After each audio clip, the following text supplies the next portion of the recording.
এক জমিদারের মৃত্যুর পর তার সব যাত্রা বেরিয়েছিল।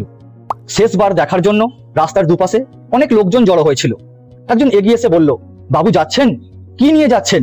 সেই জমি যা আমার থেকে কেড়ে নিয়েছিলেন, নাকি তার পেপার?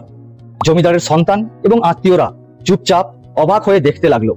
একবার কল্পনা করে দেখুন, আমরা এই পৃথিবী ছেড়ে যাচ্ছি আর কেউ এসে এই ধরনের কথা বলছে। শেষ যাত্রা তো এমন হওয়া উচিত যে কোনো অসহায় এসে বলবে, আজ আমার মদতদাতা চলে গেল। কোনো অভুক্ত এসে বলবে, আজ আমার অন্নদাতা চলে গেল।